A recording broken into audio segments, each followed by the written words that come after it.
చాలా మంది నూతన సంవత్సరం కాబట్టి కొత్త బట్టలు ధరించుకుని చర్చికి వెళ్ళి ఉంటారు. అవునండి, కొనుక్కున్నారా కొత్త బట్టలు? కొంతమంది కొనుక్కోకపోవచ్చు, కొంతమంది కొనుక్కోవచ్చు. కానీ డబ్బులు ఉంటే మనం నూతన వస్త్రాలు కొనుక్కుంటాం, డబ్బులు లేకపోతే మనం కొనుక్కోం. కానీ దేవుడు చెప్తున్నాడు, నూతన వస్త్రాలు నూతన సంవత్సరం నాడు ధరించాలని నువ్వు ఎంత ఆశపడుతున్నావో దేవుడు కూడా నీకు కొన్ని వస్త్రాలు ఇవ్వాలని ఆశపడుతున్నాడు. హల్లెలూయా. నీవు కొనుక్కునే వస్త్రాలు డబ్బులు పెట్టి కొనుక్కోవాలి. జత బట్టలు 1000 రూపాయలు, 2000, 3000 డబ్బులు పెట్టి కొనుక్కోవాలి. కానీ దేవుడిచ్చిన వస్త్రాలు ఆయన ఉచితంగా ఇవ్వాలని ఆశపడుతున్నాడు. హల్లెలూయా. ఏంటి ఈ వస్త్రాలు? దేవుడు కూడా మనకు వస్త్రాలు ఇస్తాడంటే ఖచ్చితంగా దేవుడు మనకు వస్త్రాలు ఇస్తాడు. ఏ వస్త్రాలు ఇస్తాడంటే యెషయా గ్రంథము 61వ అధ్యాయం 10వ వచనంలో మనం చదివితే గనక అక్కడ చదవండి. దేవుని వాక్యం చెబుతుంది ఆయన ఏ వస్త్రాలు మనకి ఇస్తున్నాడు. శృంగారమైన పాగా ధరించుకొనిన పెండ్లి కుమారుని రీతిగాను ఆభరణములతో అలంకరించుకొనిన పెండ్లి కుమార్తె రీతిగాను ఆయన రక్షణ వస్త్రములను నాకు ధరింపజేసి ఉన్నాడు. ఏ వస్త్రం అంటే అండి? అమ్మ వినపడ్డదా లేదంటే గట్టిగా చెప్పండి. ఇంకా ఏ వస్త్రం? రక్షణ వస్త్రం. ఎవరు ఇస్తున్నారంటే ఇది? దేవుడు ఇస్తున్నాడంట. ఎవరికి ఇస్తున్నారు?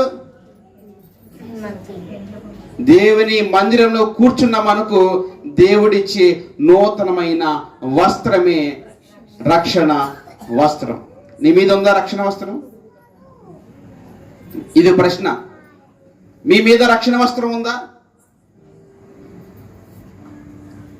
ఈరోజు ధరించుకున్న కొత్త బట్టల కోసం అడగట్లేదు. దేవుడు ధరించిన రక్షణ వస్త్రం నీ మీద ఉందా? ఆయన ఇచ్చిన రక్షణ వస్త్రం నువ్వు వేసుకున్నావా? ఆయన ఇచ్చిన రక్షణ వస్త్రం వేసుకుని నువ్వు కూర్చున్నావా సన్నిధిలో అని దేవుడు అడుగుతున్నాడు. హల్లెలూయా. ఉందా రక్షణ వస్త్రం? చందన ప్రదర్శనలో కొనుక్కునే బట్టలు కాదు అడుగుతుంటా, దేవుడు ఇచ్చిన రక్షణ వస్త్రం నీ మీద ఉందా అని దేవుడు అడుగుతున్నాడు. హల్లెలూయా. మా మాంగారు ఎట్టారండి కొత్తగా, ఆ బట్టలు కాదు అడుగుతుంటా. పండగ పెడతారు కదా అత్తగారు మాంగారు బట్టలు పెడతారు, ఆ బట్టలు కాదు అడుగుతుంటా. దేవుడు పెట్టిన నీకు వస్త్రం, దేవుడిచ్చిన వస్త్రం, రక్షణ వస్త్రం నీ మీద ఉందా అని దేవుడు ప్రశ్న వేస్తున్నాడు. హల్లెలూయా. ఎంతమంది దేవుని యొక్క రక్షణ వస్త్రం ఉంది? దేవుడు నీకు ఇచ్చిన రక్షణ వస్త్రం ఎంతమంది దగ్గర ఉంది అని ఆలోచన చేస్తే కనుక రక్షణ వస్త్రం అంటే ఏంటో కాదు, నీవు దేవుని ఎడల దేవుని యొక్క మందిరంలో నీ పాపాన్ని విడిచిపెట్టి మారు మనసు పొంది బాప్తిసం తీసుకోవడమే రక్షణ వస్త్రం. హల్లెలూయా. ఏంటండి? బాప్తిసం ద్వారాగా నువ్వు దేవుని యొక్క రక్షణ పొందుకుంటున్నా చూసావా? అదే దేవుడు నీ మీద కప్పే రక్షణ వస్త్రం. హల్లెలూయా. ఈ రక్షణ వస్త్రము దేవుడు ఎప్పుడు ఇస్తాడంటే నీవు బాప్తిసం తీసుకున్న తర్వాత ఆయన నీ మీద ఆ రక్షణ వస్త్రాన్ని కప్పుతాడు. హల్లెలూయా. హల్లెలూయా. బాప్తిసం లేకుండా ఈ వస్త్రము నీవు పొందుకోలేవు. బాప్తిసం లేకుండా ఈ వస్త్రాన్ని నేను పొందుకోలేను. బాప్తిసం లేకుండా ఈ వస్త్రాన్ని మీరెవ్వరూ పొందుకోలేరు. బాప్తిసము అంత విలువ కలిగింది. నీవు దిగేసావా ఏంటి మతంలోకి? నువ్వు దిగేసావా మతంలోకి అంటారు చాలా మంది. బాప్తిసం తీసుకుంటే మతంలోకి దిగడం కాదు, మనసు మార్చుకోవడం. హల్లెలూయా. మనసు మారిపోయి పాత మనసు, పాత స్వభావం చచ్చిపోయి నూతనముగా నువ్వు జన్మించడం. హల్లెలూయా. ఆ నూతనముగా జన్మించినప్పుడు నీ మీద తన ఆనందంతో తన రక్షణ వస్త్రాన్ని దేవుడు నీ మీద కప్పుతాడు. హల్లెలూయా. ఆ రక్షణ వస్త్రాన్ని నువ్వు ధరించుకుంటే ఖచ్చితంగా నీవు నీ యొక్క రక్షణ వస్త్రాన్ని బట్టి దేవుడు సంతోషిస్తాడు. నువ్వు కొత్త బట్టలు కొనుక్కుంటే ఇంట్లో తల్లిదండ్రులు సంతోషిస్తారు. నువ్వు కొత్త బట్టలు ధరించుకుంటే ఆ రోడ్డు మీద వెళ్ళే స్నేహితులు, ఫ్రెండ్స్ అందరూ కూడా నేను చూసి సంతోషిస్తారు.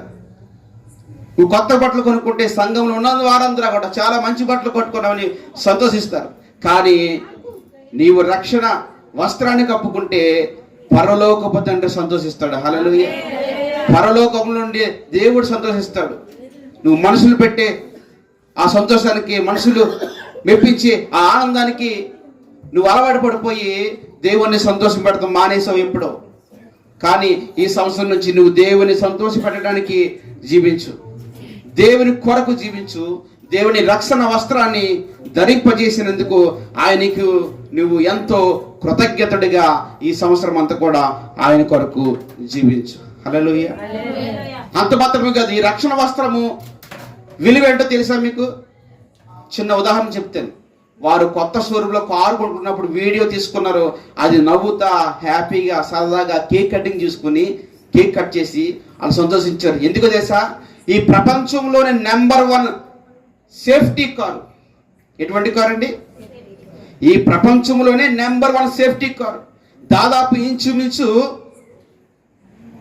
ఇంచుమించు 5 కోట్ల రూపాయలు విలువ గల కారులో ప్రయాణిస్తున్నాము మేము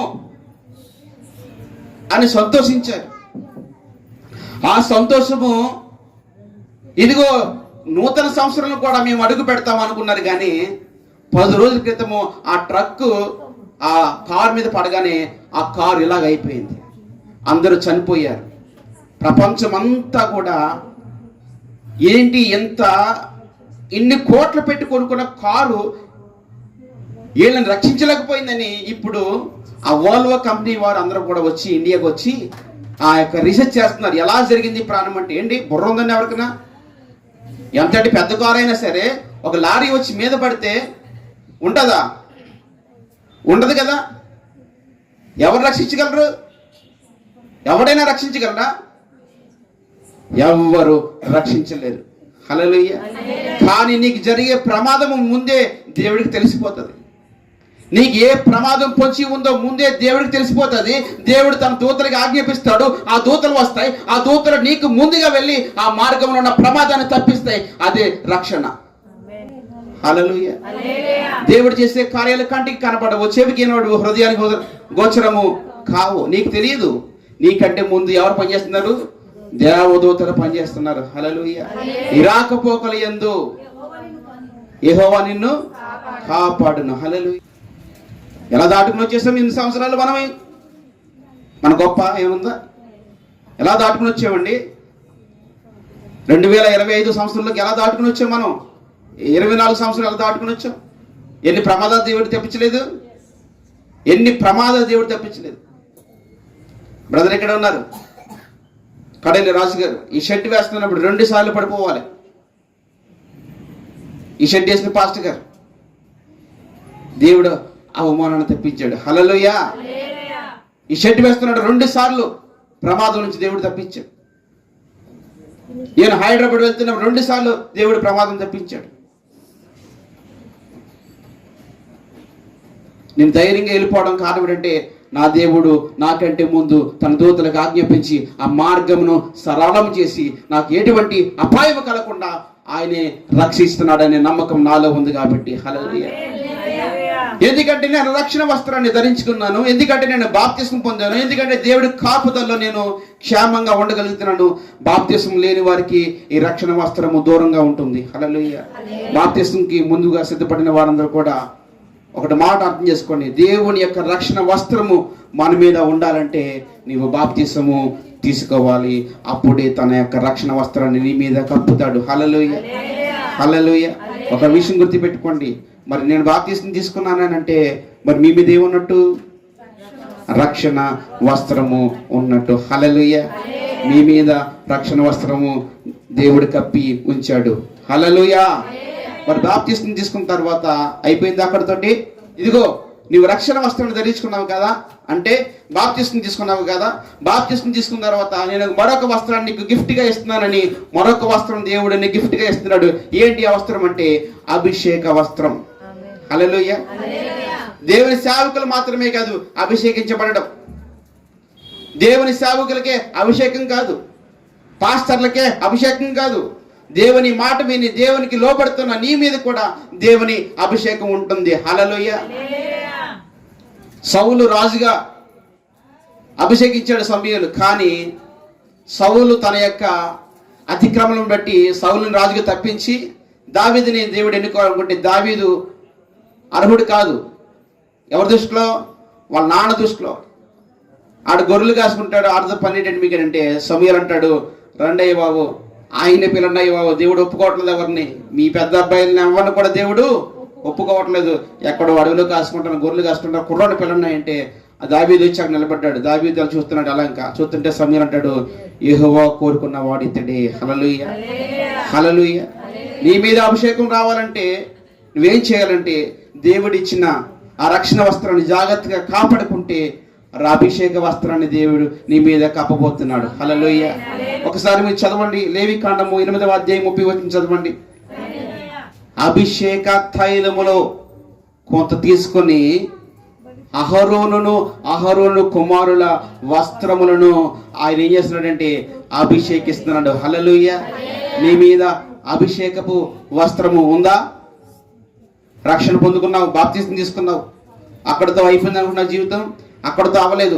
అదే మొదలు, అదే ప్రారంభం. ఆ యొక్క రక్షణ తీసుకున్న తర్వాత దేవుడు తన యొక్క అభిషేకాన్ని నీ మీదకి కొమ్మరిస్తాడు. ఆ విషయం తెలుసా మనకి? దేవుడు అన్యాయస్తుడు కాదండి. పాస్టర్ గారికి ఒకలాగా, విశ్వాసం ఒకలాగా దేవుడు న్యాయం చేయడు. పాస్టర్ గారికి ఒక న్యాయం, విశ్వాసకు న్యాయం చేయడు దేవుడు.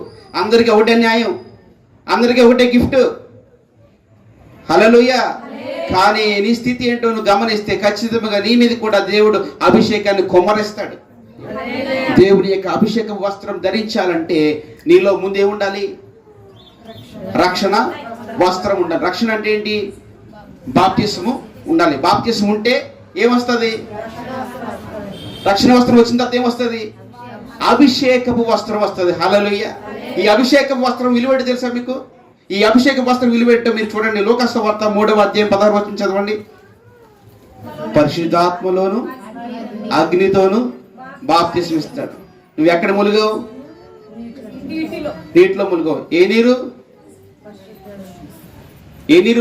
అండి అది? మన ములిగి నీరేటమ్మా? నీ బాప్తిసం తీసుకున్నాడు, ములిగారు కదా. ఆ నీరేటి? సముద్రపు నీరు, ఉప్పు నీరు కదా, అవునా కదా? మన ఉప్పు నీటిలో ములిగాం. చాలా మంది గోదావరిలో ములుగుతారు, చాలా మంది చాలా పిల్ల కాలంలో ములుగుతారు, నీటి ద్వారాగా బాప్తిసం పొందుకుంటారు. అది దేవుడు చూస్తాడు, దాన్ని అంగీకరిస్తాడు. దానితో పాటు మనుషులు ఇచ్చిన బాప్తిసం కాదు, కానీ ఇదిగో నేను కూడా మీకు పరిశుద్ధాత్మతోను అగ్నితోను బాప్తిసం ఇస్తున్నాను. ఇదే దేవుడిచ్చిన మీకు అభిషేకం. హల్లెలూయా. ఇదే దేవుడిచ్చిన మీకు అభిషేకం. ఈ అభిషేకము అందరికి వర్తిస్తుంది.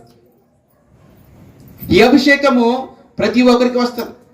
పాస్టర్ గారు కాబట్టి ఆయనకే అభిషేకం, ఆయన్నే దేవుడు అభిషేకిస్తారంటే కుదరదు. పాస్టర్ గారు కాకపోయినా నువ్వు విశ్వాసం అయితే చాలు.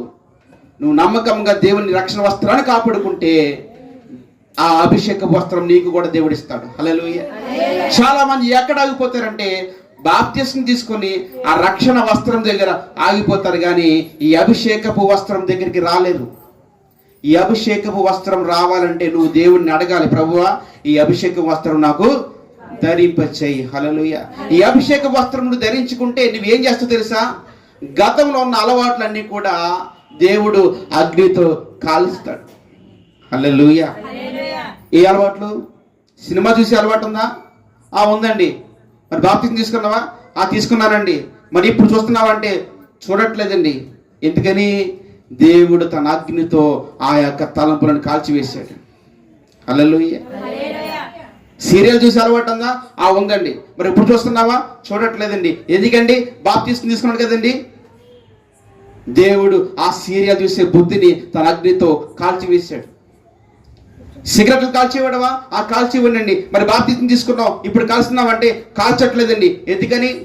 బాప్తిసం తర్వాత దేవుడు తన అగ్నితో పరిశుద్ధాత్మతో ఆ అలవాటును కాల్చివేశాడు. దొంగతనం చేసేవాడివి, అవును. బాప్తిసం తీసుకున్న తర్వాత దొంగతనం చేస్తున్నావా? లేదండి. ఎందుకని? దేవుడు తన పరిశుద్ధాత్మతో అగ్నితో ఆ అలవాటును కాల్చివేశాడు. హల్లెలూయా. నువ్వు నీటిలో మునిగి ప్రజలందరికీ నేను బాప్తిసం తీసుకున్నానని ప్రజలందరికీ డప్పు కొట్టుకుంటూ తిరిగినా లాభం లేదు.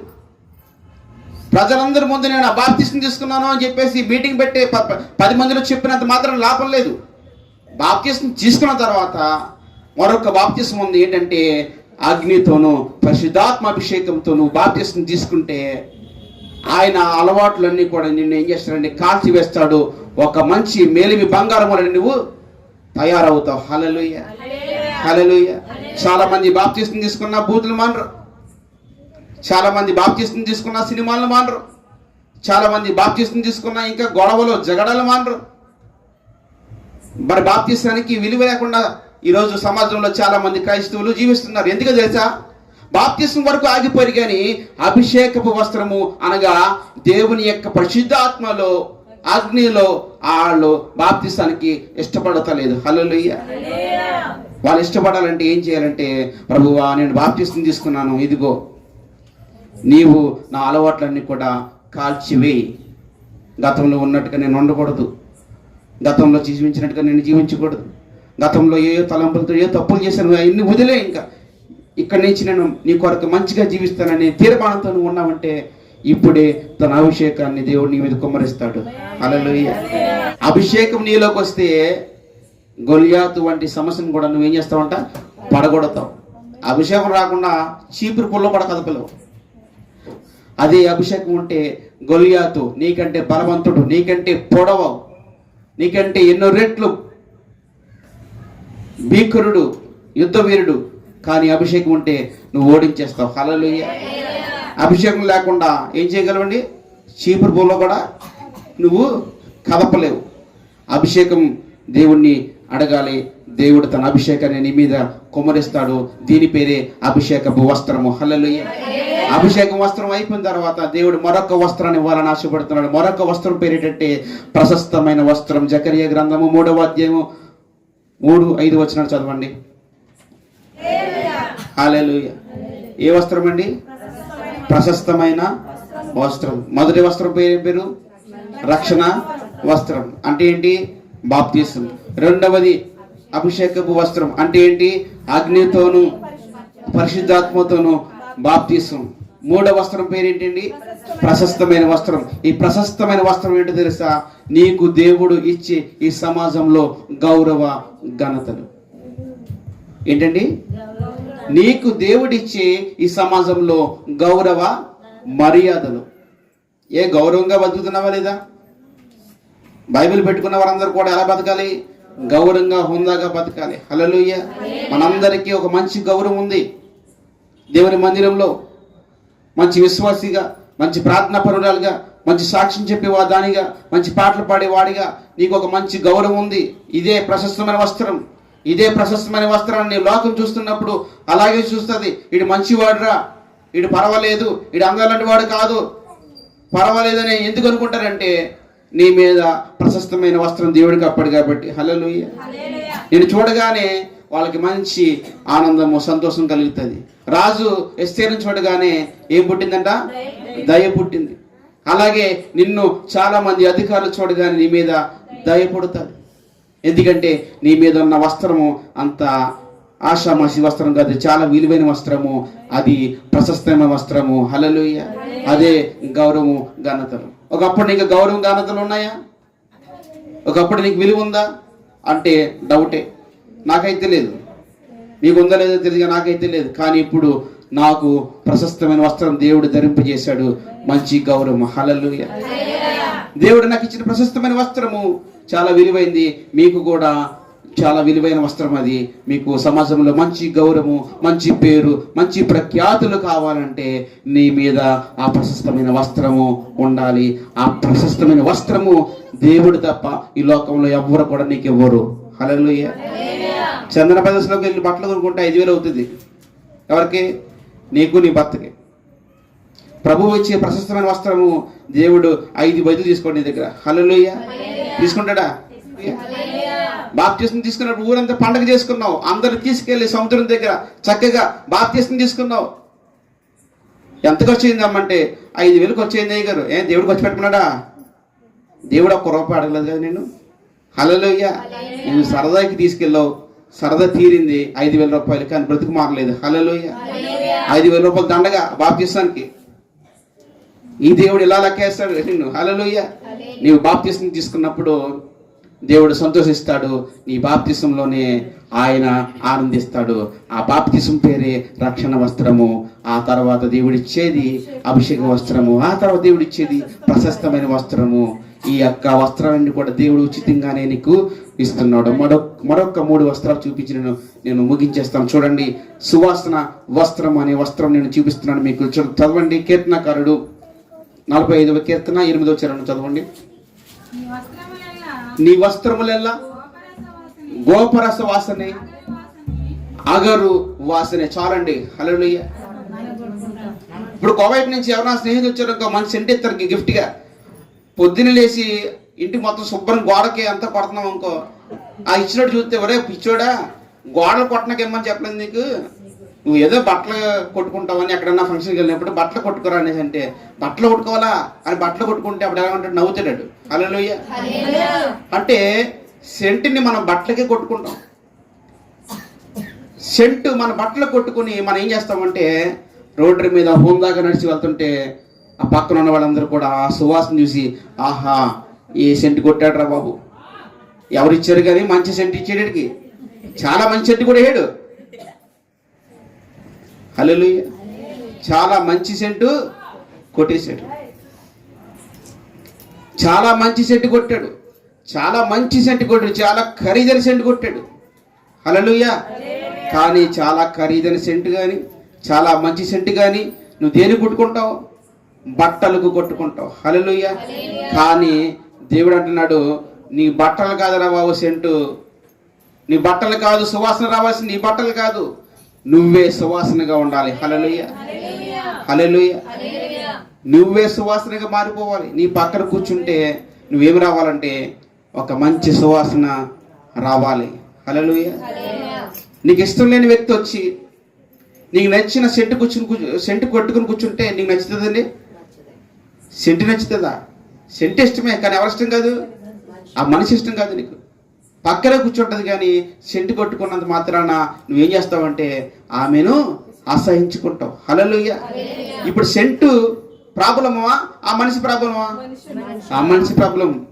ఆ మనిషిని అసహించుకుంటున్నా నీవు కూడా ప్రాబ్లమే. హల్లెలూయా. హల్లెలూయా. ఎందుకంటే ఒకరి ఒకరు ప్రేమ కలిగిన వాక్యం చెప్తుంది, కానీ ఒకరి ఒకరు ప్రేమ లేకుండా ఈ లోకంలో మనం జీవిస్తున్నాం. హల్లెలూయా. సెంటు అంటే బట్టలు కొట్టుకునే సెంటు కాదండి. ఈ సెంటు ఏంటంటే, ఈ సువాసన ఏంటంటే నీవు నేను మనమందరూ కూడా పరిమళ వాసనగా మనం దేవుని కొరకు జీవించాలి. ఈ లోకంలో నువ్వంటే అందరికీ ఇష్టమై ఉండాలి, ఖచ్చితంగా ఇష్టపడాలి. హల్లెలూయా. ఖచ్చితంగా ఇష్టపడేలాగా నువ్వు జీవించాలి. నీ శత్రువు సహితమును నిన్ను మెచ్చుకునేలాగా నువ్వు జీవించాలి. ఎలా జీవించాలండి? నీ శత్రువు సహితం నిన్ను మెచ్చుకునేలా నువ్వేం చేయాలి? జీవించాలి. అలాగే నీ శత్రువుని సహితం నువ్వేం చేయాలి? ప్రేమించగలగాలి. హల్లెలూయా. సువాసన వస్త్రం నీ మీద ఉంటే మంచి సాక్ష్యము నీ మీద ఉన్నట్టు. హల్లెలూయా. మంచి సాక్ష్యము నీ మీద ఉన్నట్టే సువాసన వస్త్రం నీ మీద ఉన్నట్టు. ఇప్పుడు ఇక్కడ దేవుడు ఎన్ని వస్త్రాలు ఇచ్చాడంటే దాదాపు 4 వస్త్రాలు దేవుడు నీకు ఇచ్చాడు. సువాసన వస్త్రం, మంచి సాక్ష్యం కలిగి ఉండాలి. సమాజంలో సంఘంలో చాలా మంది మంచి సాక్ష్యం కలిగి ఉంటారు, కానీ పనిచేసే చోట మంచి సాక్ష్యం ఉండదు. సమాజంలో మంచి సాక్ష్యం కలిగి ఉండమంటే సంఘంలో మంచి సాక్ష్యం కలిగి ఉంటారు, కానీ సమాజంలో మంచి సాక్ష్యం కలిగి ఉంటారు. పనిచేసే చోట మంచి సాక్ష్యం కలిగి ఉంటారు, ఇంట్లో మంచి సాక్ష్యం కలిగి ఉంటారు. దేవుని మందిరంలో మాత్రం బైబిల్ దించదు, ఇంకా నెత్తి మీద పెట్టుకుంటుంది బైబిల్. ఎందుకని? పాస్టర్ గారికి మంచిగా ఉండాలని, పాస్టర్ గారికి మంచిగా కనపడాలని. కానీ వాక్యం చదివిస్తుంది, నువ్వు సంఘంలో వారి బయటను, సంఘం వెలుపల వారి బయట ఉన్న వారి పట్లను, లోపల వారి పట్ల నువ్వు ఎలా ఉండాలంటే దేవునికి సువాసనగా ఉండాలి, ఈ మనుషులకి సువాసనగా నీవు ఉండాలని వాక్యం సెలవిస్తుంది. చూడండి, 2వ కొరింథీయులకు రాసిన పత్రిక 2వ అధ్యాయం 15వ వచనం చదవండి. రక్షింపబడు వారి పట్లను, నశించు వారి పట్లను మేము దేవునికి క్రీస్తు సువాసనమై ఉన్నాము. హల్లెలూయా. నేను సంఘం వారి పట్లను, నేను సంఘంలో పాటలు పాడుతున్న వారి పట్లను, నాకు ఇష్టమైన వారి పట్లను ఉందా బైబిల్లో? రక్షించే వారి పట్లను, రక్షించకుండా ఈ లోకంలో ఇంకా ఎంతో మంది ఉన్నారు, వారి పట్ల కూడా మనం ఏమై ఉండాలంటే క్రీస్తు సువాసనగా మనం ఉండాలంట. హల్లెలూయా. నేను సంఘంలో ఉన్నవారు మాత్రమే మెచ్చుకుంటే ఇంకా అదే భక్తి. నేను క్రైస్తవులు మాత్రమే నేను గుర్తిస్తే, క్రైస్తవులు మాత్రమే నేను ప్రేమిస్తే ఇంకా అదే భక్తి. అది భక్తి కాదు. క్రైస్తవులు కాని వారు కూడా నిన్ను చూసి సంతోషించాలి. హల్లెలూయా. క్రైస్తవులు కాని వారు కూడా నిన్ను చూసి ఆనందించాలి. క్రైస్తవులు కాని వారు కూడా నిన్ను చూసి మంచి సాక్ష్యం ఇవ్వాలి. క్రైస్తవులు అందరూ కూడా క్రైస్తవులు పొగుడుకుంటే ఇంకెందుకు? క్రైస్తవులు అందరూ కూడా క్రైస్తవులే పండుగ చూసుకుంటే ఇంకెందుకు? పండుగ అనేది మనకు కాదు. హల్లెలూయా. ఎంతో మంది బయట ఉన్నారు రక్షణ లేని వారు. వారందరికీ మన సంతోషాన్ని పంచిపెట్టాలంటే ముందు వారికి నువ్వేనా చేయాలంటే నువ్వు నచ్చాలి, నీ సాక్ష్యం నచ్చాలి, నీవు పరిమళ సువాసనగా నువ్వు వారికి ఉండాలి.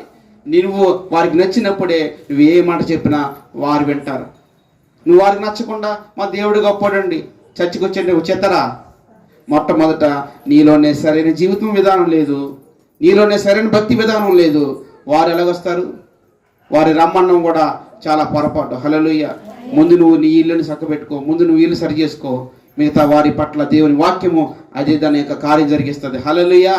దేవుని యొక్క పరిమళ సువాసనగా మనం ఉండటకు ఆయన సువాస వస్త్రాలని మనకు దేవుడు ధరింపజేస్తూ ఉన్నాడు. హల్లెలూయా. హల్లెలూయా. అంత మాత్రమే కాదు, చూడండి మరొక వస్త్రం చూసి నేను ముగిస్తాను. 2 వస్త్రాలు. యెషయా గ్రంథము 61వ అధ్యాయం 3వ వచనం చదవండి.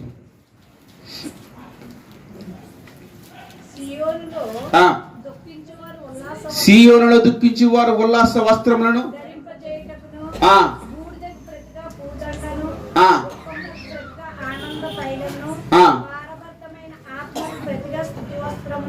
హల్లెలూయా. హల్లెలూయా. ఇక్కడ లాస్ట్ చివరి మాటలో ఉంటుంది ఏంటంటే ఏ వస్త్రం అండి? స్తుతి వస్త్రం. స్తుతి అంటే తెలుసండి? స్తుతి అంటే ఏంటి? ఎవరు లేనప్పుడు నీకు గుర్తుకొచ్చిన పాట అలాగే దేవునిలో నెమరు వేసుకుంటూ నడిపించు నానావా నడి సంద్రమున దేవా నవ జీవన మార్గమునా నా జన్మ తరింపా. అది కాదు. హల్లెలూయా. అది కాదండి. ఎవరు లేనప్పుడు 2 డోర్లు వేసేసుకుని మొత్తం కిటికీలను వేసేసుకుని నడిపించినామా పాట పడుతుంది కాదు స్తుతి వస్త్రం అంటే. అందరూ ఉంటుండగా అందరిలో లేచి నువ్వు పాట పాడగలగాలి. నాకు రాదండి అంటే నాకు మాత్రం వచ్చేటి, నాకు మాత్రం వచ్చే ఆ పాటలు నేను ఎలా పాడుకోవడం మీకు తెలీదా? నాకు పాట ఇస్తే అందరు పరుగు, ఈడేటర్ బాబు ఎలా పాడుతున్నాడో సాగ తీసేసి తాళం సరిగా పడతలేదు. ఇక మాకు వాళ్ళు ఇక్కడ ఉన్నారు, మా ఆంటీ వాళ్ళందరూ కూడా. చిన్నప్పుడు నేను ఎలా పాడివ్వను, కానీ రాకపోయినా నిలబడ్డాను, రాకపోయినా నేర్చుకున్నాను, రాకపోయినా దేవుడిని అడిగాను. కానీ దేవుడు అంటాడు కదా, నేను నీకు స్తుతి వస్త్రం ధరింపజేస్తాను, ఇక నీ ఇష్టం రెచ్చిపో అన్నాడు. హల్లెలూయా. స్తుతి వస్త్రం ధరింపజేసిన తర్వాత ఇప్పుడు మామూలుగా లేదు కదా నా పని. ఎక్కడికి వెళ్తే పాటిస్తారేమో అని దాకున్న వాడిని మరీ గుర్తించి స్టేజ్ మీద ఎక్కించి పాటిస్తున్నారు. హల్లెలూయా. ఎక్కడైనా మీటింగ్ వెళ్ళినప్పుడు చివర ఎక్కడో మూల కూర్చుంటానా, అబ్బే ఎతికేస్తారండి. ఎలా ఎతికేసి ఆ స్టేజ్ మీద కూర్చోబెట్టి ఒక పాట పాడిస్తారు. హల్లెలూయా. రాజుగారు ఉదయం మనం గిఫ్ట్ ఇవ్వడానికి వెళ్ళాం, ఒక ఫ్లవర్ బొకే. ఆ పాస్టర్ గారు ఉదయం చర్చిలో తీసుకెళ్ళి ఏమంటున్నారు ఆయన, ఒక పాట పాడండి రాజేష్ గారు, పాట పాడి వెళ్ళండి అంటే నాకు సమయం లేదు సార్ వెళ్ళిపోవాలని చెప్పేసి దాదాపు ఇంచుమించు 500 మంది సంఘంలో ఆయన సమయం అంతా పక్కన పెట్టి నాకు పాట కోసం అవకాశం ఇస్తున్నాడు. జాన్ ప్రసాద్ గారు గొర్రెపొడి. కానీ సమయం లేక పాడకుండా వెళ్ళిపోయాను. హల్లెలూయా. స్తుతి వస్త్రం నా మీద ఉందండి, నేను పాడగలుగుతాను. మీ మీద లేదా? మీ మీద కూడా ఉంది, కానీ మీరు ధైర్యంగా నిలబడి పాడలేకపోతున్నారు. నాకు చాలా ఆశ్చర్యం వేసింది. మరి మా ఆంటీ పాటలు ఈ మధ్య బాగా పాడుతుంది. హల్లెలూయా. అలాగే మరి మా అమ్మ కూడా పాడుతుంది. హల్లెలూయా. ఎవరు లేక ఒంటరిని పాడుతుంది ఆ పాట. అంత మాత్రమే కాదు, మా అమ్మాయి కూడా పాడుతుంది ఇంట్లో. అందరూ ఉన్నప్పుడు ఎవరు పాడతలేదు, అందరూ ఉన్నప్పుడు పాడతలేదు. ఇంట్లో మాత్రం తలుపులన్నీ వేసిన తర్వాత నైట్ 2 గంటలకు పాడుతుంది పాట, నిద్ర రాకుండా బాబు. హల్లెలూయా. స్తుతి వస్త్రం దేవుడు ధరింపజేశాడు కాబట్టి మనం ఏం చేయాలంటే దేవుడిని స్తుతించాలి. ఎప్పుడు స్తుతించాలి? అన్ని వేళలా స్తుతించాలి. ఎలా స్తుతించాలి? సమాజంలో స్తుతించాలి. సమాజ మందిరంలో జనముల మధ్య మనం స్తుతించాలి. ఎలుగెత్తి స్తుతించాలి. నీ కన్నిటిని నాట్యముగా మార్చేది స్తుతి. సినిమా పాటలు పాడితే కుదరదు. సినిమా పాటలు పాడితే నీకు సంతోషం రాదు. సినిమా పాటలు నీకు సంతోషం ఇవ్వు. దేవుని కోసం ఒక పాట పాడు. ఆ పాటే నీకేమవుతుందంటే నెమ్మది కలిగి చేసేస్తుంది. హల్లెలూయా. మనం ఏం చేయాలంటే నూతన గీతాలు పాడాలి, స్తుతి గీతాలు పాడాలి. స్తుతి గీతాలు పాడాలంటే నీ మీద స్తుతి వస్త్రం ఉంటేనే నువ్వు పాడగలుగుతావు. కీర్తనలు 30వ అధ్యాయము. నీవు నా గోనెపట్టు విడిపించి సంతోష వస్త్రం నన్ను ధరింపజేసి ఉన్నావు. యెహోవా నా దేవా, నిత్యము నేను నిన్ను స్తుతించెదను. నిత్యము నేను స్తుతించెదను. నిత్యము స్తుతించాలి. నిత్యము స్తుతించిన నీ రుణము తీర్చలేను. సమస్తము నీకిచ్చిన నీ త్యాగము మరువలేను. రాజా రాజా రాజా రాజాది రాజు నీవు. దేవా దేవా దేవా దేవాది దేవుడవు. నిత్యము స్తుతించిన నీ రుణము తీర్చలేను. సమస్తము నీకిచ్చిన నీ త్యాగము మరువలేను. హల్లెలూయా. మన దేవుణ్ణి నిత్యము స్తుతించాలి. నిత్యము స్తుతించాలి. ఆపేవా చాలు, ఇంకా బాగా అందంగా పడుతున్నాం, చాలా బాగా పడుతున్నాం, నెప్పేసింది చాలు, వదిలేక. నిత్యము స్తుతించాలి. ఎల్లప్పుడూ స్తుతించాలి. కష్టంలోనూ స్తుతించాలి, బాధలోనూ స్తుతించాలి, ఆనందంలోనూ స్తుతించాలి. ఏ సందర్భంలోనైనా సరే స్తుతి స్తుతి స్తుతి స్తుతి స్తుతి. హల్లెలూయా. స్తుతి నీ నోట ఉంటే శ్రమ ఉండదు. స్తుతి నీ నోట ఉంటే కన్నీరు ఉండదు. స్తుతి నీ నోట ఉంటే అసలు ఏ చింత నీకు ఉండదు. హల్లెలూయా. హల్లెలూయా. దేవుని గురించి పాడు, దేవుని గురించి పాడు, దేవుని గురించి స్తుతించు. ఆ స్తుతించాలంటే మొట్టమొదటి నీకు ఏముండాలి? దేవుని స్తుతించాలంటే ఏముండాలి? నీకు మొట్టమొదటిగా రక్షణ వస్త్రం ఉండాలి. రెండవది అభిషేక వస్త్రం ఉండాలి. మూడవది ప్రశస్త వస్త్రం ఉండాలి. నాలుగవది సువాసన వస్త్రం ఉండాలి. ఇన్ని ఉంటే గాని స్తుతించే వస్త్రం దేవుడు నీ మీద కప్పడు. హల్లెలూయా. కొంతమంది అందరూ కూడా ముందు స్తుతించే వస్త్రం కప్పేసుకుంటారండి, చలెత్తే రొగ్గు కప్పేసుకున్నట్టుగా. ఏముండదు, కృతజ్ఞత ఉండదు, మారు మనసు ఉండదు, బాప్తిసం ఉండదు, ఏముండదు. పాటలు పాడేస్తారు దేవుని కొరకు. కానీ దేవుడు దాన్ని చూసి ఆయన హర్షించాడు. క్రమం ఉంది. 1వ తరగతి నుంచి 2వ తరగతికి వెళ్ళాలి. డైరెక్ట్ 3వ తరగతి వెళ్ళిపోతానంటే లాగు లెంపగా కొడతారు టీచర్లు. 1వ తరగతి 2వ తరగతి. నేను 3 చదువుతానంటే ఏం కొడతారండి? లాగు లెంపగా కొడతారు. 3 తర్వాత ఏంటి? 4, 4 తర్వాత 5, 5 తర్వాత 6, 6 తర్వాత 7, 7 తర్వాత 8. ఇప్పుడు 8వ తరగతి పరీక్షలు అందరూ కూడా గట్టిగా ప్రిపేర్ అవ్వండి. ఈసారి నుంచి 8వ తరగతి పాస్ అవుతేనే 10వ తరగతి వెళ్తాం, లేదంటే మళ్ళీ 7వ తరగతి వచ్చేస్తాం. హల్లెలూయా. సిస్టమ్ మార్చేటప్పుడు గవర్నమెంట్ 8వ తరగతి పరీక్షలు గట్టిగా పాస్ అవుతేనే నువ్వు 10వ తరగతికి వెళ్తావు, లేదంటే మరలా నువ్వు ఎక్కడంటే 7వ తరగతి వచ్చేస్తావు, 8వ తరగతి వచ్చేస్తావు. హల్లెలూయా. తరగతి తారుమారైపోతాయి ఈ లోకంలో, కానీ దేవుడిచ్చే వస్త్రాలు తారుమారావు. ఆయన క్రమం ఉంది. ఆ క్రమం చొప్పునే నీకు ఆయన వస్త్రాలు ఇవ్వకుండా ఆశపడుతున్నాడు. హల్లెలూయా. చివరి వస్త్రం చూసి నేను ముందుకు ఇచ్చేస్తాను. చూడండి, మత్తయి సువార్త 2వ అధ్యాయము 22వ అధ్యాయము 11వ వచనం 12వ వచనం చదవండి. మత్తయి సువార్త 22వ అధ్యాయము 11, 12.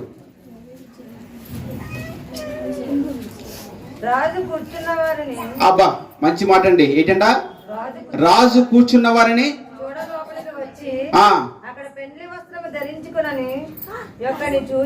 అక్కడ పెండ్లి వస్త్రము ధరించుకొనని ఒకరిని చూచి, స్నేహితుడా పెండ్లి వస్త్రం లేక ఇక్కడికి ఎలాగొచ్చితివి అడుగగా వాడు మౌని అయి ఉండెను. అంతటా రాజు వీడి కాళ్ళు చేతులు కట్టి చీకటిలోనికి త్రోసివేయుడి. వెలుపటి చీకటిలోనికి త్రోసివేయుడి.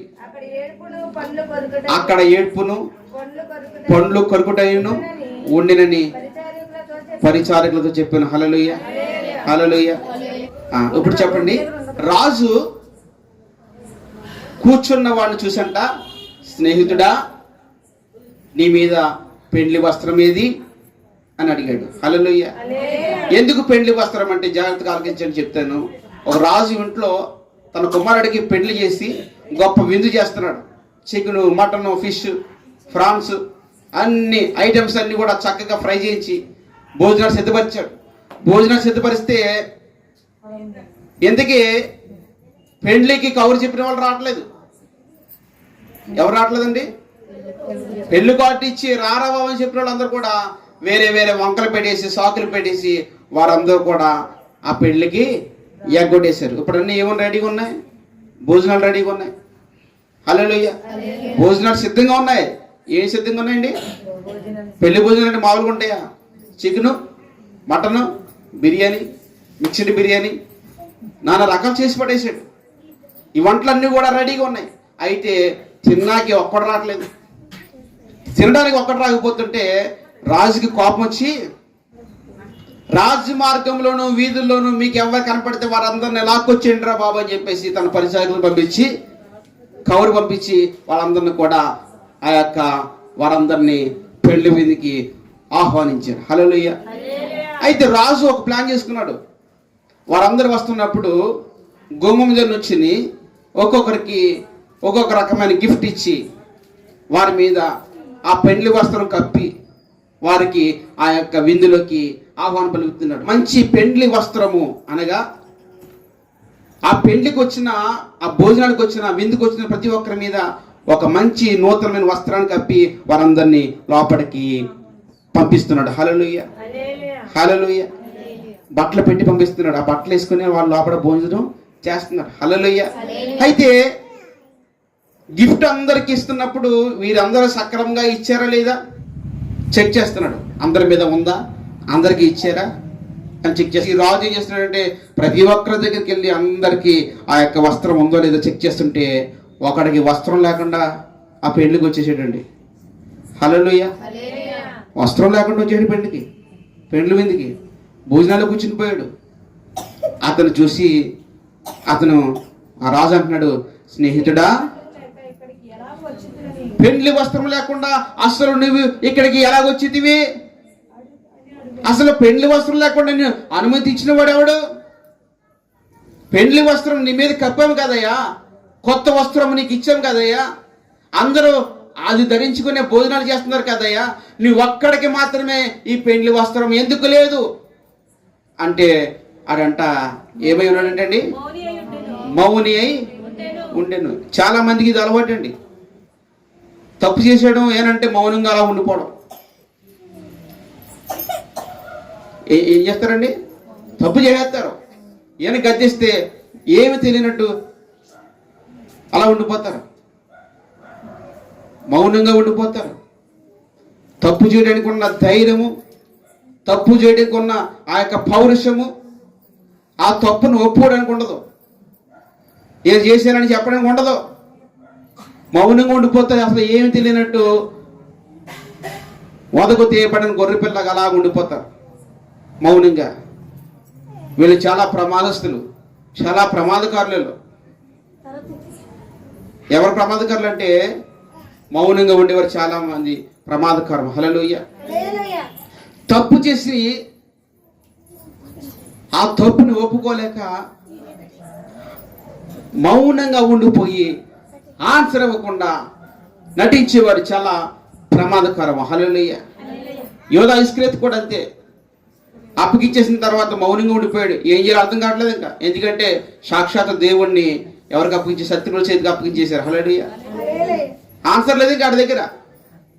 చాలా మంది తప్పు చేసేస్తారు, కానీ ఆ తప్పు ఎందుకు చేసావు, ఎలా చేసావు, ఎందుకు చేయాలనిపించింది సమాధానం చెప్పరా అంటే అబ్బే మౌనంగా ఉంటాడు. అంటే ఇంకేంటి, నాకు ఏమి తెలియవు, నా 32 ఆ మూతిలో ఉన్న 32 పళ్ళు కూడా నేను చూపించలేను నీకు అని మౌనంగా ఉంటారు. హల్లెలూయా.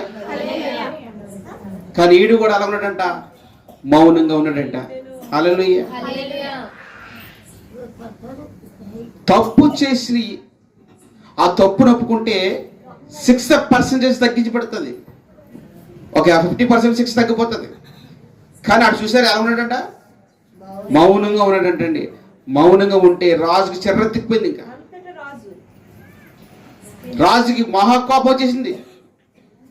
ఏ వాసన చెప్పట్లేదు వీడు, చేశానో లేదంటే వస్త్రం తీసుకున్నానో, పెట్టిలో పెట్టేసానని ఇంటికి పట్టుకుపోదామనో, లేదంటే వస్త్రం చాలా బాగుంది ఇక్కడ ఎందుకులే, ఇక్కడ వేసుకుంటే నలిగిపోతే ఇంటికి వెళ్తా వేసుకుంటానని చెప్పాలి కదా. అలా చెప్పకుండా మౌనంగా ఉన్నాడంటండి. రాజుకి కోపం వచ్చేసింది. ఒరే, నువ్వేం అడిగినా ఈ దేనికి సమాధానం చెప్పట్లేదు, నువ్వు తీసుకెళ్ళి అర్జెంట్గా ఏం చేశారంటే కాళ్ళు చేతులు కట్టేసి వెలుపటి లోపల చీకటి, బయట చీకటి ఉంది, చీకటి గదిలోకి తోసేయండి. అక్కడ ఏడుపును పండ్లు కొరుకుడు. ఇప్పుడు కనపడితే పళ్ళని బయటికి. హల్లెలూయా. చెప్పరా చెప్పరా చెప్పరా, ఏ తప్పు చేసో చెప్పరా, ఎందుకు చేసో చెప్పరా అంటే నోరు తెరవడు కదా, చెప్పడు, మౌనంగా ఉంటాడు. అక్కడ మాత్రం పళ్ళన్నీ గిటగిరెత్తుంటాడు. పళ్ళన్నీ బయటకు వచ్చేసి ఆ అగ్నిలో ఏమంటాడంట, పళ్ళు కరుచుకుంటూ ఉంటాడు. హల్లెలూయా. పళ్ళు కొరుకుంటూ ఉంటుంది అక్కడ, ఏడుపు ఉంటుంది. అగ్ని ఆరదు, పురుగు సావదు, భయంకరమైన నరకంలో నువ్వు త్రోయపడతావు. హల్లెలూయా. ఎప్పుడు తెలుసా, రక్షణ వస్త్రం, అభిషేక వస్త్రం, ప్రశస్త వస్త్రం, సువాసన వస్త్రం, స్తుతి వస్త్రం, వీటితో పాటు పెండ్లి వస్త్రం కూడా నీ మీద ఉండాలి. ఈ పెండ్లి వస్త్రం ఏంటంటే దేవుని కొరకు నువ్వు వధువుగా సిద్ధపడుతూ, వరుడైన యేసు కొరకు నువ్వు సిద్ధపడుతూ ఉండాలి. హల్లెలూయా. సంఘము వధువు, ఆయన వరుడుగా రాబోతున్నాడు. క్రీస్తు వధువైన సంఘము వరుడైన యేసుని కలుసుకోవడానికి సిద్ధపడి ఉండాలంటే నీ మీద, నా అందరి మీద, మనందరి మీద ఏమి ఉండాలంటే పెండ్లి వస్త్రము ఉండాలి. హల్లెలూయా. ఇవన్నీ వస్త్రాలు మనము జాగ్రత్తగా పరిశీలించి. ఎన్ని వస్త్రాలు అండి? 6 వస్త్రాలు. మొదటి వస్త్రం ఏంటి? రెండవది, మూడవది, నాలుగవది, ఐదవది స్తుతి వస్త్రం, 6వది పెండ్లి వస్త్రం. హల్లెలూయా. అయితే ఈ వస్త్రాలు మీ మీద ఉన్నాయా అంటే చాలా మంది అంటారు, నా మీద ఉన్నాయండి, నేను బాప్తీసం తీసుకున్నానండి, రక్షణ వస్త్రం ఉందండి, నేను అభిషేకించబడ్డానండి, అభిషేక వస్త్రం ఉందండి, నేను మంచి గౌరవం మర్యాదతో ఉన్నానండి, ప్రపంచంలో దేవుని యొక్క మందిరంలో అందరూ నన్ను గౌరవిస్తున్నారండి, ప్రశస్తమైన వస్త్రం నా మీద ఉందండి, సువాసన మంచి సాక్ష్యం కలిగి ఉన్నానండి, స్తుతి వస్త్రం, నేను అందరి ఏడలాన్ని దేవుని నామమున స్తుతిస్తున్నానండి, ఇదిగో నేను దేవుని కొరకు మంచి వధువుగా సిద్ధపడుతున్నానండి, పెండ్లి వస్త్రం నా మీద ఉందని చెప్పేసి నువ్వు చెప్పగలగచ్చు. కానీ దేవుని యొక్క వాక్యంలో ఒక మాట చూద్దాం. ఆ మాటలో ఒక గొప్ప సంగతి దేవుడు నీతో చెప్తున్నాడు. ఏంటంటే లోకసువార్త 10వ అధ్యాయము 30వ వచనం చదవండి. ఒక మనుషుడంట యెరూషలేము నుండి యెరికోకి ప్రయాణం చేస్తున్నాడంట. ప్రయాణం చేస్తుంటే దారి మధ్యలో కొంతమంది దొంగలు అతన్ని పట్టుకుని మొట్టమొదటిగా అతని మీద ఉన్న బంగారం లేదంటే డబ్బులు దొంగిలించి, లేదంటే అండి మరి ఏం దోచుకున్నారంటే అతని బట్టలు దోచుకున్నారంట. హల్లెలూయా. దొంగోడికి ఏం కావాలండి? బంగారం కావాలి. మరి ఈ దొంగలకి ఏం కావాలి? బట్టలు కావాలి. అంటే వీళ్ళు దొంగలా? మరి ఎవరు? దొంగల రూపంలో ఉన్న సాతాను అనుచరులు. హల్లెలూయా.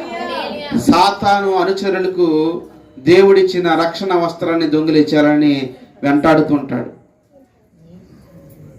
అపవాది దేవుడు నీకు ఇచ్చిన రక్షణ వస్త్రాన్ని దొంగిలించాలని నీ వెంటే తిరుగుతుంటాడు. నువ్వు ఎక్కడ రక్షణ వస్త్రాన్ని పోగొట్టుకుంటావు అని వాడు అలా కనిపెడతా కూర్చుంటాడు. ఎక్కడ ప్రశస్తమైన వస్త్రాన్ని పోగొట్టుకుంటావు అని వాడు వెంటాడుతూ ఉంటాడు. ఎక్కడ స్తుతి వస్త్రాన్ని నువ్వు పోగొట్టుకుంటావు అని వాడు వెంటాడుతూ ఉంటాడు. ఎక్కడ సువాసన వస్త్రం అంటే మంచి సాక్ష్యం పోగొట్టుకుంటావు అని వాడు ఎదురు చూస్తూ ఉంటాడు. నువ్వు మంచి సాక్ష్యం పోగొట్టుగానే, అనగా సువాసన వస్త్రం పోగొట్టుకోగానే ఆడికి సంతోషం. నువ్వు పాటలు పాడకుండా మౌనంగా సన్నిధిలో కూర్చుంటే ఆడు సంతోషం. ఎందుకంటే నీ మీద స్తుతి వస్త్రం పోయింది, ఆడు అడ్డుపోయాడు, నువ్వు పాడలేవు. ఇంకా పాడుతుంటే మాత్రం అలాగా నోరేళ్ళ నుంచి అలా చూస్తావు అంతే. ఎందుకంటే నువ్వు పాడలేవు, ఎందుకంటే స్తుతి వస్త్రము సాతాను పట్టుకెళ్ళిపోయాడు. హల్లెలూయా. సైతానిగాడు బట్టలు దోచుకుంటాడండి. నీ దగ్గర బంగారం కానీ డబ్బులుగా చూడడం, నీ మీద ఉన్న బట్టలు దోచుకోవడానికి సైతానిగాడు తిరుగుతున్నాడు. ఆ యొక్క వ్యక్తి దొంగల చేతికి చిక్కపడగానే మొట్టమొదట అతని వస్త్రాలు, అతని బట్టలు దోచుకున్నారంట. దొంగలైతే డబ్బులు, బంగారం, నగలు దోచుకుంటారు. కానీ వీళ్ళు దొంగలు కాదండి, దేవుని రక్షణ వస్త్రాన్ని దోచుకోవడానికి సిద్ధంగా ఉన్న అపవాది అనుచరులు, సాతాను అనుచరులు. హల్లెలూయా. దేవదూతలు ఎలాగైతే నీ కాపుదలు ఉంటారో, సేమ్ టైంలో అపవాది అనుచరులు కూడా నిన్ను ఏదో విధంగా పడగొట్టాలని చూస్తారు. హల్లెలూయా. దేవదూతలు నీ పాదముకు రాయి తగలకుండా ఎలా కాపాడతారో, నిన్ను ఏదో గోతులో పడేయాలని అపవాది అనుచరులు కూడా తిరుగుతూ ఉంటారు. హల్లెలూయా. కానీ ఈ యొక్క వ్యక్తి తన బట్టలు దొంగిలింపబడినప్పుడు అతడు వస్త్రహీనుడిగా ఉన్నాడు. హల్లెలూయా. ఈ రోజుని చాలా మంది గొప్ప వస్త్రాలు ధరిస్తున్నారు. చంద్ర బ్రదర్స్, సౌత్ ఇండియా మాల్, పెద్ద పెద్ద మాల్స్ వచ్చాయి. ఇప్పుడు కాకినాడలో సిఎంఆర్ మాల్ ఆఫర్లో మంచి మంచి వస్త్రాలు కొనుక్కుంటున్నారు, ధరించుకుంటున్నారు, వేసుకుంటున్నారు. కానీ అందరి దృష్టిలో బాగానే కనపడుతున్నావు, కానీ నువ్వు దేవుని దృష్టిలో ఎలాగున్నావు అంటే దిగంబరిగా ఉన్నావు. నీ మీద రక్షణ వస్త్రం లేదు, బాప్తిస్మం లేదు, నీ మీద శుద్ధి వస్త్రం లేదు, నీ మీద అభిషేక వస్త్రం లేదు, నీ మీద సువాసన వస్త్రం లేదు, నీ మీద పెండ్లి వస్త్రం లేదు, నీ మీద ప్రశస్తమైన వస్త్రము కూడా, సువాసన వస్త్రము కూడా లేదు. హల్లెలూయా. వస్త్రం లేని వారు ఎలా ఉంటారండి?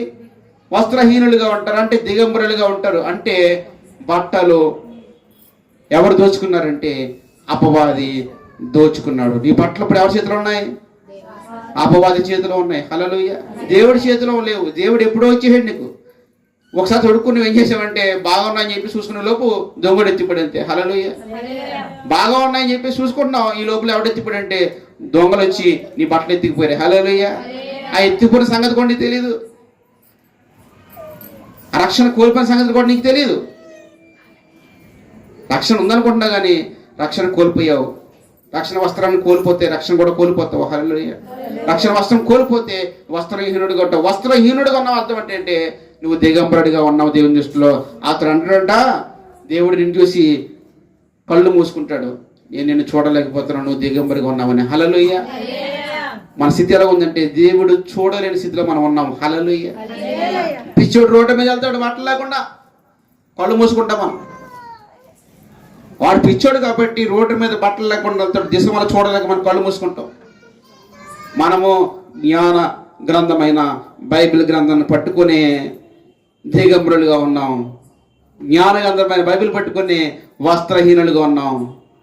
జ్ఞాన గ్రంథమైన బైబిల్ పట్టుకుని దేవుడు చూడలేని స్థితిలో ఉన్నాం. దేవుడు మనం చూసి కళ్ళు మూసుకుంటున్నాడు. ఎవరే బాబు ముందు అర్జెంట్గా ఆ దిశమల గొప్ప బాబు అంటున్నాడు. హల్లెలూయా. హల్లెలూయా.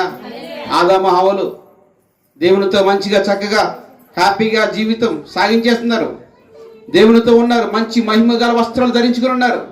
ఎప్పుడైతే తినొద్దన్న పండ్లు తిన్నారో వారు తమ వస్త్రములను, మహిమ వస్త్రములను కోల్పోయారు. హల్లెలూయా.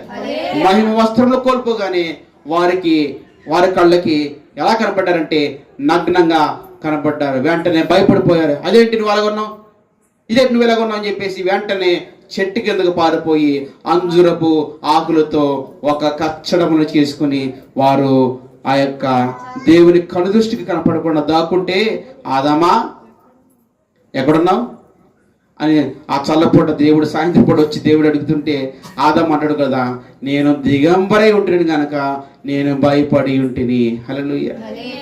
భయపడతావు దేవుని యొక్క మహిమ వస్త్రాలు కోల్పోతే.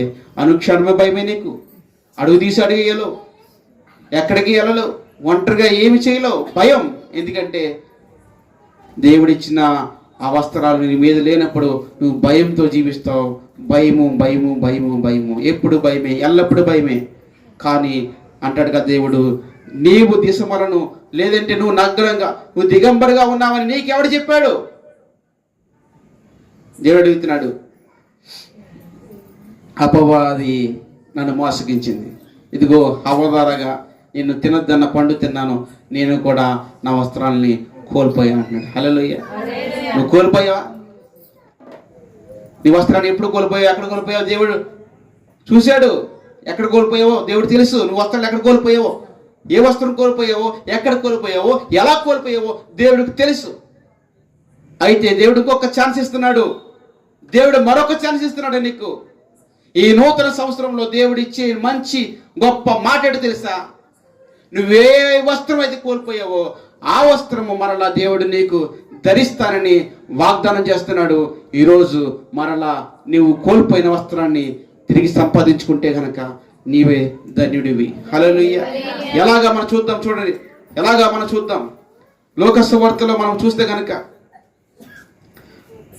లోకసువార్త 15వ అధ్యాయం 17వ వచనం చదవండి. తప్పిపోయిన కుమారుడు. ఈ తప్పిపోయిన కుమారుడు మరలా అంట బుద్ధి వచ్చినప్పుడు తన తండ్రి ఇంటికి తిరిగి, తన ఇంటిలో ఎంతో మంది పనిచేసేవారు ఉన్నారు, కూలివారు ఉన్నారు. నేనైతే ఆకలితో చచ్చిపోవడం కంటే నేను కూడా వారిలో ఒకటిగా నేను పని చేసుకుంటానని తన తండ్రి ఇంటికి మరలా తిరిగి వస్తున్నప్పుడు ఇదిగో తన తండ్రితో చెప్తున్నాడు, పరలోకమునకు విరోధముగా నీ ఎదుట పాపం చేసేది కనుక ఇక మీదట నీ కుమారుడిని అనిపించుకున్నట్టుకు యోగ్యుడు కాను. ఎంత మంచి ఒప్పుకోలండి. ఒప్పుకుంటున్నాడు, పశ్చాత్తాపడుతున్నాడు. అయ్యా, నేను నీ కొడుకును పుట్టిన కుమారుణ్ణే, నువ్వు నన్ను కన్నావు, కానీ నేను ఆస్తిని పంచమని గొడవ పెట్టి ఆ ఆస్తి పట్టుకెళ్ళి తగలేశాను. ఇప్పుడు నా స్థితి బాగోలేదు, పందులు పొట్టి తింటున్నాను. నువ్వేం చేస్తావో తెలీదు, నన్ను నీ కూలివారిలో ఈ పనివారిలో ఒకటిగా చేర్చుకుని నాకు ఆ 2 ముద్దలు ఏమన్నా చూసావా, ఆ 2 ముద్దలు పెట్టు, నీ దగ్గర నేను పడి ఉంటానని చెప్పేసి ఒప్పుకుంటున్నాడు, ప్రాధేయపడుతున్నాడు, బ్రతిమాలుతుంటే అంటాడు కదా ఆ తండ్రి, అంటాడు కదా. వెంటనే ఆ తండ్రి చెప్తున్నాడు మాట. 22వ వచనం చదవండి. అయితే తండ్రి తన దాసులను చూచి హల్లెలూయా.